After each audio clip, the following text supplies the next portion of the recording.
Tranche de vie. Petit voyage à travers nos existences. Keep on saying you sure look good, African beauty.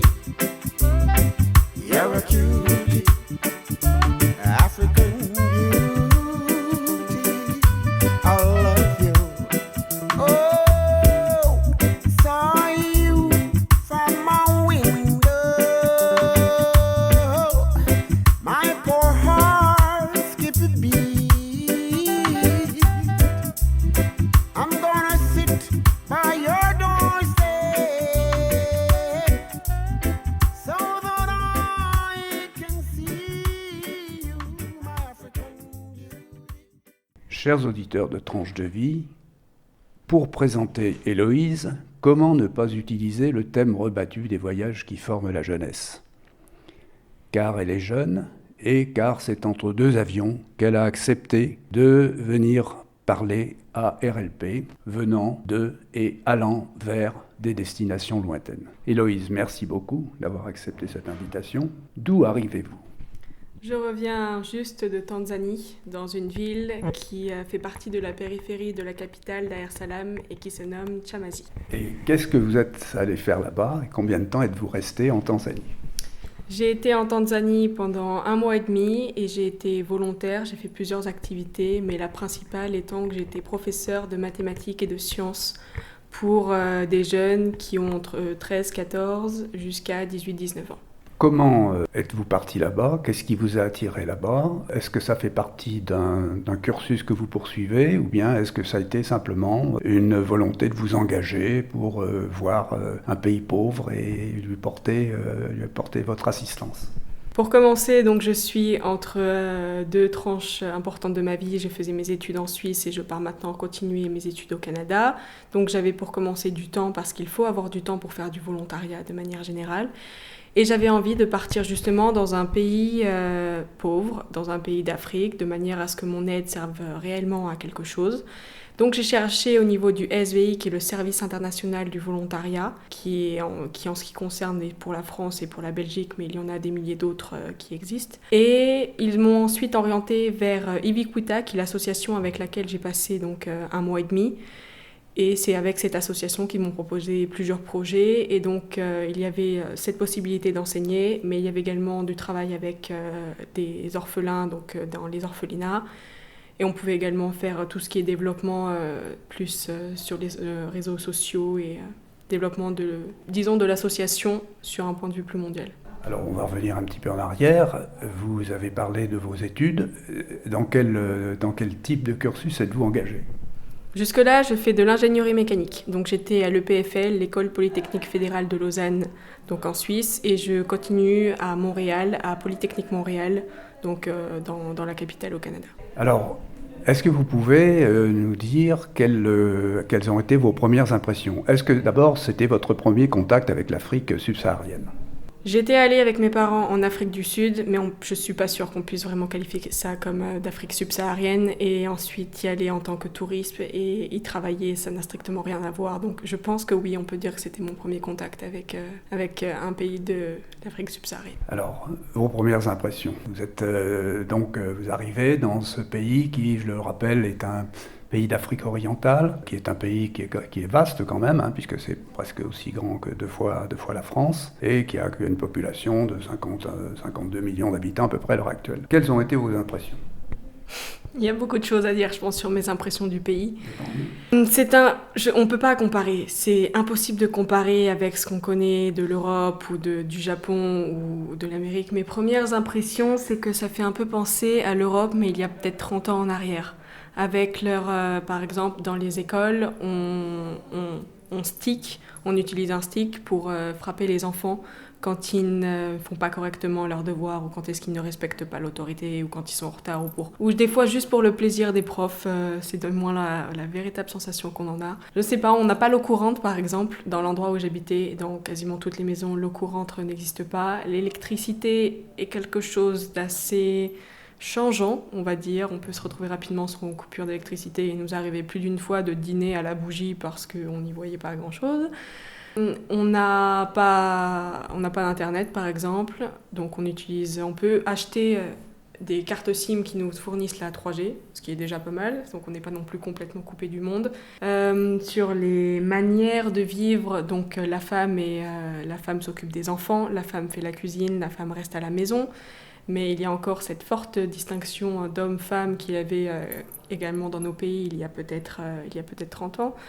Donc il y a plein de choses qui font que ça me fait un peu penser à l'Europe, mais des années après. C'est comme si on devait tout reconstruire. Quand on arrive ici, quand on regarde un ordinateur, on n'est pas capable tout seul de construire un ordinateur. Et en fait, quand on arrive dans les pays d'Afrique, on revient exactement à ok, il faut construire un ordinateur, comment on fait ? Et on se met à se poser des questions, comment est-ce qu'on peut faire pour construire des choses que nous, on utilise dans le quotidien de manière tout à fait usuelle. Là, c'est l'ingénieur, le futur ingénieur qui parle.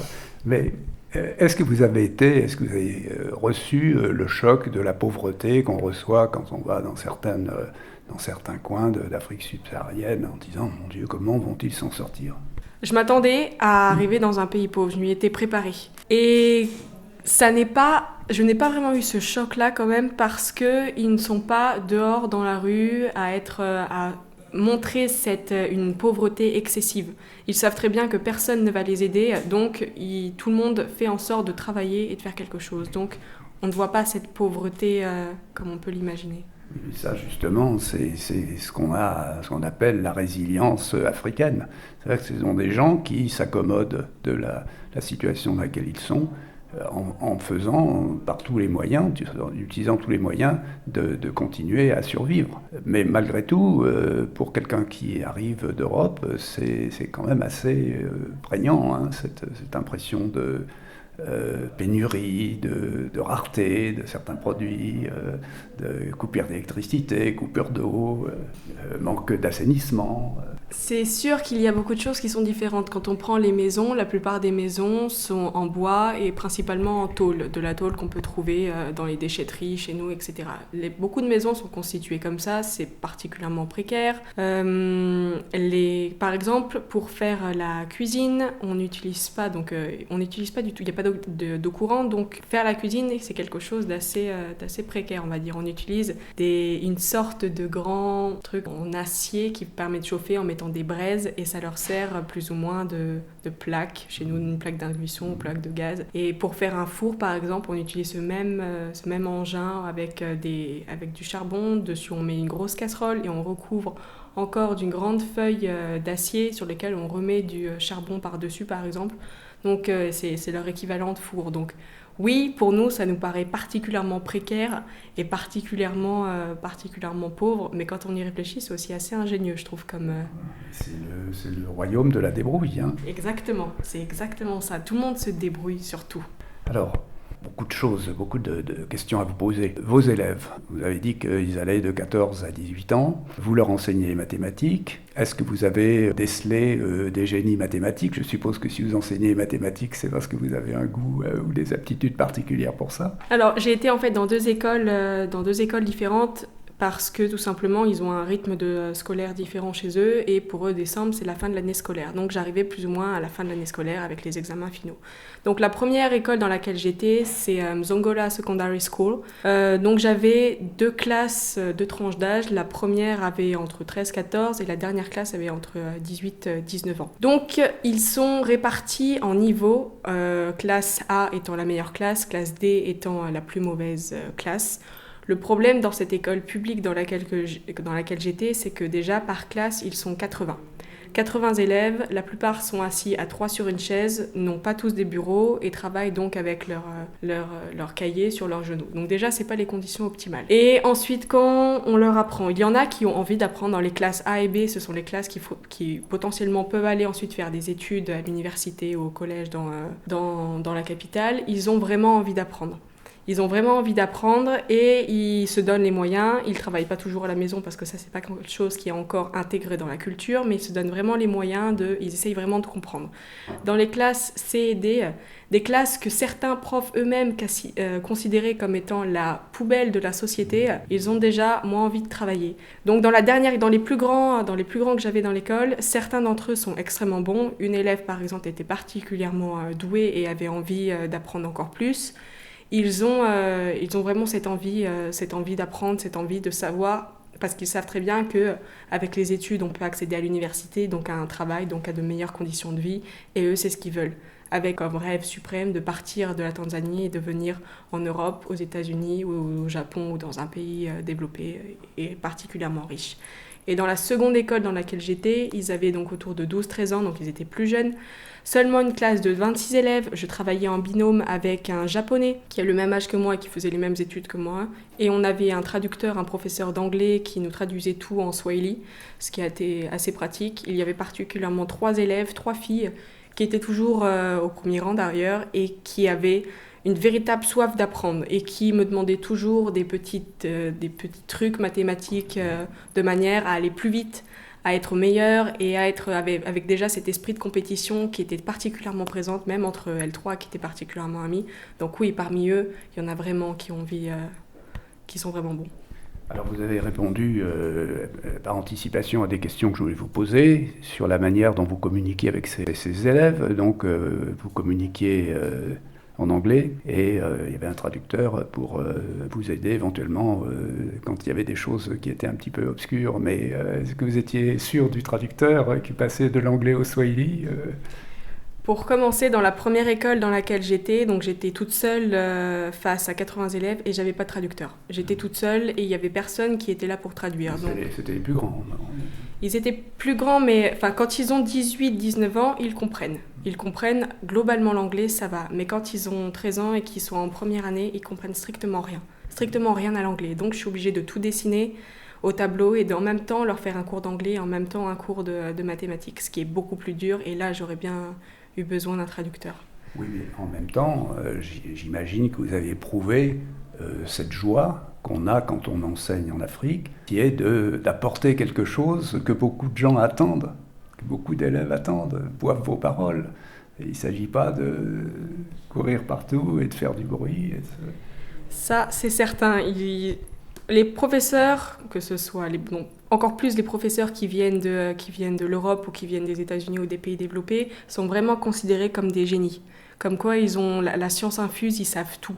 Donc, tout le monde, effectivement, on buvait particulièrement mes paroles, ainsi que les autres professeurs de l'école qui étaient ici. Après, ça reste des élèves exactement les mêmes qu'on a dans nos classes en Europe.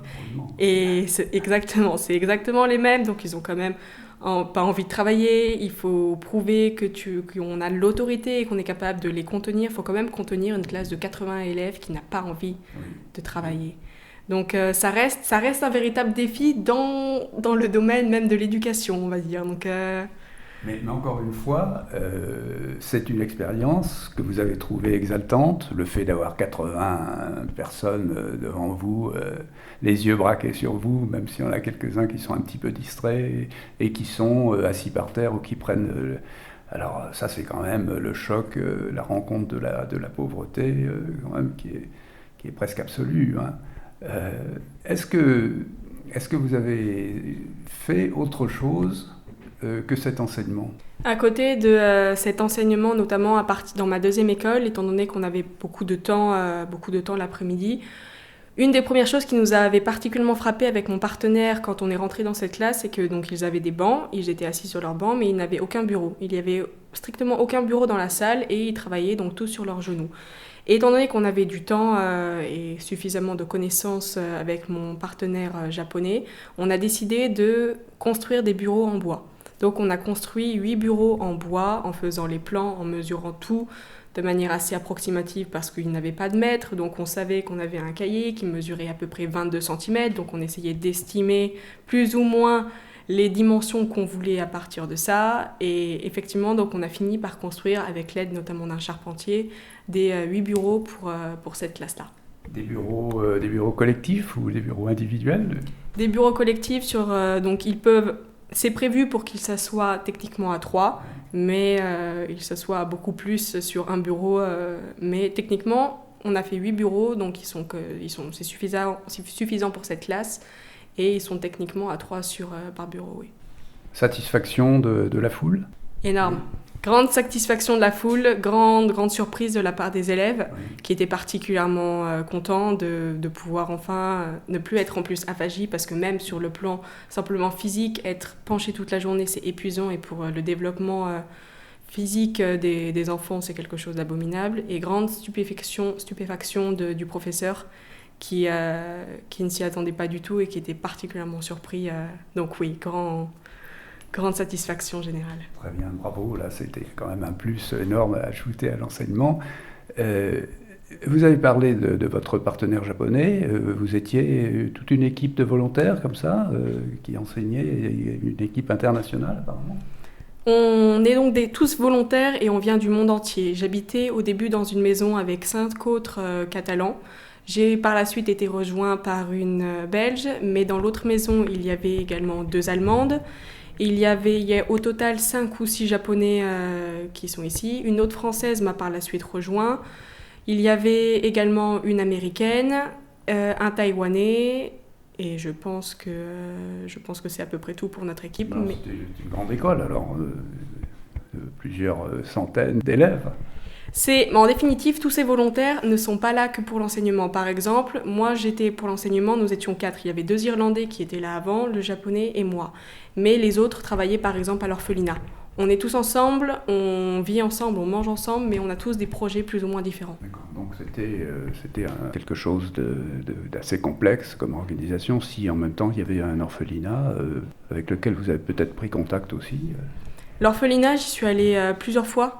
C'est un grand orphelinat et très ouvert avec beaucoup d'espace pour les enfants. Il y a à peu près 150 enfants qui ont entre 1 et 26 ans. Donc parfois des grands enfants aussi qui ont d'ailleurs du mal des fois à quitter l'orphelinat parce que ça correspond à la sécurité pour eux et quitter cette maison c'est compliqué. Mais oui, c'est un grand orphelinat donc de 150 enfants à peu près et il y a beaucoup de volontaires qui travaillent avec eux. On a laissé de côté les conditions matérielles d'existence. Enfin, on a évoqué un petit peu les pannes d'électricité et d'eau. Est-ce que vous avez eu chaud? Est-ce que vous avez eu faim? Est-ce que vous avez goûté à des plats exotiques? Est-ce que quand même il y a eu une part de découverte qui a été intéressante à côté de la routine de l'enseignement? Est-ce qu'il fait chaud? Oui, il fait très chaud. Il fait 35 degrés la journée et 30 la nuit. Et nous sommes dans une période où il fait techniquement moins froid maintenant. On est dans les terres basses et tout près de la mer. Exactement. Et au niveau de Dar es Salaam, on n'est effectivement pas très loin de l'océan, donc il fait encore plus chaud et c'est très humide. Quand on s'enfonce un peu plus dans les terres, c'est plus sec, il fait toujours aussi chaud, mais c'est un peu plus sec. Donc est-ce que j'ai eu chaud? Oui, nous avons particulièrement chaud. En ce qui concerne l'eau et la nourriture, en ce qui concerne les conditions d'hygiène, pour ça, ils font particulièrement attention à nous parce qu'ils savent que nous ne sommes pas habitués à manger tout et n'importe quoi, qu'on a un système digestif qui est différent du leur. Et dès qu'on est un peu malade, ils nous envoient directement à l'hôpital, ils font très attention à nous, donc ils n'ont pas le temps qu'on soit malade. On doit travailler et ils n'ont pas les capacités de tous nous amener à l'hôpital. Donc ils font très attention à nous. Et au niveau de l'eau, personne n'a jamais été malade à cause de l'eau là-bas parce qu'elle est toujours potable, elle est très bonne et tout va très bien au niveau de l'eau. En ce qui concerne la nourriture, on a des cuisinières qui changent tous les mois, qui se relaient, qui nous font le petit déjeuner, le déjeuner et le dîner. Donc on mange des plats des fois européens comme tout simplement des pâtes, du riz, des frites, mais on mange beaucoup de plats de Tanzanie également, comme un plat que les Tanzaniens adorent qu'on appelle ugali, qui est un mélange avec de la farine, de l'eau, quelque chose qui est très compact, très très dur, et qu'on mange souvent avec une sauce et ils le mangent avec strictement tout. Après, on a autre chose qui s'appelle les chapati, qui sont une sorte de crêpe. C'est l'apport de l'Inde, ça. Exactement, qui sont une sorte de crêpe. Ils mangent ça énormément également. Ils mangent énormément d'haricots rouges en sauce. Certains plats vont être épicés, mais pas plus que ça, pas plus que chez nous. En petit déjeuner, ils ont des sortes de beignets trempés dans l'huile, donc particulièrement graisseux. Ils ont des mandasi qui sont une sorte de beignets beaucoup plus secs par exemple. Donc oui, on a goûté à beaucoup de plats qui sont locaux. Est-ce que vous avez eu le temps d'aller voir Dar es Salaam et de vous rendre compte de ce que pouvait être un enfer urbain subsaharien? Je parle de la circulation, je parle des chaos urbains. On avait plusieurs temps libres, notamment le week-end. Le week-end, on restait rarement au centre et on allait toujours dans la capitale ou dans les villes alentours d'ailleurs. Donc oui, on a découvert, disons, les grandes villes africaines, donc avec énormément de trafic. Donc, où concrètement on conduit avec un code de la route qui leur est très particulier. Donc avec énormément de monde, et puis dès l'instant où on descend et on se balade dans les villes comme par exemple à Kariako, qui est un immense marché qui fait partie également de la périphérie de Dar es Salaam, énormément de monde, ça fait un peu comme les marchés marocains ou tunisiens. Donc on vend de tout, qui sont quand même abrités comme dans des souks en définitive. Donc avec tout le monde, en plus on est particulièrement blanc, donc on est synonyme d'argent et de bon passeport. Donc tout le monde veut nous vendre tout et n'importe quoi. On essaye de nous parler en anglais, on essaye de nous parler en swahili. Donc oui, disons qu'il y a énormément de monde, tout le monde se bouscule, tout le monde va vite et tout le monde veut vendre au prix les babioles qu'on essaye de nous refiler en définitive. Mais c'est sympathique quand même, les marchés africains. Sympathique. Disons que c'est une expérience que je ne suis pas prête d'oublier. Donc, c'est vivant. C'est vivant, on arrive à trouver de tout. On a les gens qui viennent de partout. On sait qu'ils ont cultivé leurs légumes dans leurs champs, qui viennent les vendre au grand marché. C'est exaltant, il y a énormément de vie, c'est dynamique, ça ne dort jamais. On peut se retrouver à 2h du matin, c'est comme si on était en pleine journée. En définitive, ça ne dort jamais. Exactement, parce que c'est encore le plus frais et c'est là où il y a peut-être un petit peu moins de monde. Donc, et donc au niveau de la capitale fait un peu plus européanisé avec des grandes tours en acier et en verre, ce qui nous a particulièrement surpris d'ailleurs. Probablement des Américains ou des Européens qui viennent maintenant pour le business, qui essayent de... Exactement, des banques et des choses qui sont beaucoup plus de chez nous, disons. Et forcément, donc ça fait un peu plus européen, mais ça reste quand même l'Europe des Africains. Ils sont quand même chez eux et ça reste quand même avec les marchands ambulants partout qui... Vous avez eu le temps, à côté des tours en verre, vous avez eu le temps de voir des quartiers vraiment déshérités, des bidonvilles. Exactement. Du style de ceux qu'on voit à Nairobi et ailleurs d'ailleurs. C'est exactement ce qui fait un contraste assez particulier. En bas d'une immense tour, notamment pour les banques, on va se retrouver avec des habitations particulièrement précaires. Donc c'est un contraste qui est tout à fait saisissant. Et qui peut parfois être un peu, comme un choc, parce que c'est là où c'est vraiment le choc des cultures qu'on voit l'une à côté de l'autre en définitive. Je vois l'heure tourner, on va être obligé d'aller vite. Je voudrais quand même, pour finir, vous demander aucune mésaventure. Si, beaucoup de mésaventures, notamment... La plus grosse, alors. La plus grosse, disons, quand on est allé à Chalinze, une fois qu'on est allé un peu plus dans les terres, donc c'est une toute petite ville où on était juste en transit. On est sorti du bus, tout le monde nous a sauté dessus en essayant de nous dire hey, vous allez où est-ce que vous voulez aller, est-ce qu'on peut vous aider? Et ensuite, dans le bus... On vous pour des touristes. Oui, on nous prend tout le temps pour des touristes, mais dès l'instant où on parle un peu swahili, ils comprennent et on explique qu'on vit ici, qu'on est volontaire, qu'on gagne... Exactement, c'est un peu mieux, mais de toute façon, ils nous prennent quand même pour des passeports, comme ils savent très bien que s'ils font... Leur grand plan, c'est de faire un faux mariage avec nous, de venir avec nous en Europe, de manière à réussir à avoir les papiers, puis de supprimer ce faux mariage, comme si en fait les États européens n'étaient pas du tout au courant de cette ils s'en sont persuadés d'ailleurs. Et donc dans ce bus, c'était compliqué parce que les gens venaient, ils ouvraient les fenêtres, les portes, tout le monde voulait nous parler, nous vendre. On nous a fait payer le prix du bus, trois fois le prix des locaux, en nous disant simplement que nous étions blanches, donc nous étions différentes, donc nous avions par définition de l'argent. Donc on a vécu une sorte de racisme à l'envers de chez nous, donc c'était assez particulier. En tout cas, une pression, exactement, donc ça c'était c'était une grande aventure, pas très agréable, pas la plus agréable on va dire. Avant de vous demander si vous avez d'autres passions que les voyages, est-ce que vous pouvez nous dire rapidement ce que vous allez faire au Canada? Continuer mes études d'ingénierie mécanique. Donc je rentre, ce qui chez eux c'est la deuxième année du baccalauréat, donc chez nous une licence. donc ce qui équivaut également à la 2e année chez nous. Et donc je continue l'ingénierie mécanique à Polytechnique. À Montréal, hein, vous avez dit. Exactement. Alors, comme je le fais traditionnellement, je vais vous demander maintenant si vous avez d'autres centres d'intérêt, d'autres passions que les voyages, que l'assistance humanitaire, que les mathématiques, que l'ingénierie. Mes hobbies, j'aime... Je sais que vous avez au moins un hobby sportif. Effectivement, je monte à cheval depuis donc 18 ans, donc c'est une grande passion, on va dire. Mais à côté de ça, je joue aussi du piano, j'écris énormément et je suis très ouverte, disons, culturellement et j'aime tout faire. Donc, Et le cheval, j'imagine que vous l'avez abandonné en Tanzanie, mais vous allez le retrouver à Montréal ? Je ne sais pas si je vais avoir le temps tout simplement à Montréal. J'en profite pour l'instant d'être ici de manière justement à en profiter un maximum. Mais à Montréal, je ne sais pas, peut-être me mettre dans d'autres associations sportives, peut-être monter à cheval, je ne sais pas encore ce qu'aura ma vie là-bas, mais j'ai hâte de le découvrir. Obligé de nous mettre au hockey sur glace, peut-être ? On ne sait pas, peut-être bien. Vous connaissez déjà le Canada ?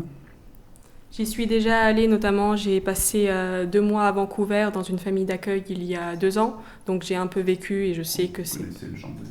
Exactement, je sais que je vais aimer cette vie-là et j'ai hâte de commencer à Montréal. Donc, alors, notez bien que nous prenons rendez-vous pour votre prochain retour en France, si nous sommes encore là, pour vous faire parler de votre expérience canadienne. C'est noté, je serai là. Est-ce que vous avez, pour revenir à l'Afrique, est-ce que vous avez envie de revenir en Afrique ? Est-ce que vous pensez qu'il y a des choses que vous n'avez pas vues en Afrique ? Vous avez parlé de l'Afrique du Nord, que vous semblez connaître. Est-ce qu'il y a des régions en Afrique qui vous attirent ? J'ai un peu connu donc maintenant l'Afrique de l'Est, éventuellement. Apparemment, d'après ce qu'en disent les autres, le Kenya ressemble un peu à la Tanzanie. Pourquoi pas faire l'Afrique de l'Ouest ? Maintenant, vu qu'on a fait l'Afrique du Nord et que j'ai déjà fait l'Afrique du Sud, donc peut-être un peu plus l'Afrique centrale. L'Afrique centrale et l'Afrique de l'Ouest. Mais oui, je pense que je retournerai... C'est plus dur, c'est dur, je sais. Mais maintenant que j'ai eu un premier contact avec l'Afrique, pourquoi pas retourner peut-être après mes études. Pourquoi pas faire un stage ou d'autres volontariats là-bas. Voilà, pour la poursuite aussi de cet engagement humanitaire. Le monde ne demande qu'à être découvert. C'est sur cette magnifique conclusion que nous allons nous quitter.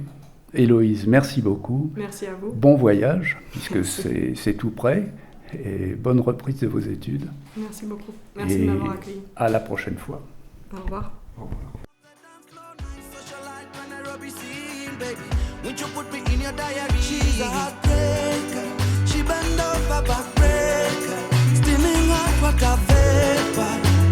I wanna date her. She's a heartbreaker. She bend over backbreaker. Steaming hot water vapor. Boy, I wanna date her. So tell me why you do me so. So tell me why you do me so. Baby, me never let you go. Yeah, me never let you go. So tell me why you do me so. Tell me why you do me so. Charlie, me never let you go.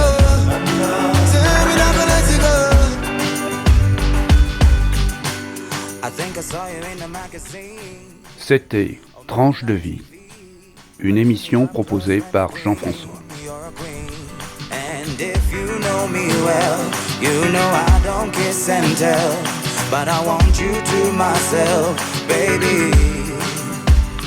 In my life, yo, me never seen melanin so dark. You're the queen of the dance floor night. Special light on the legacy, baby.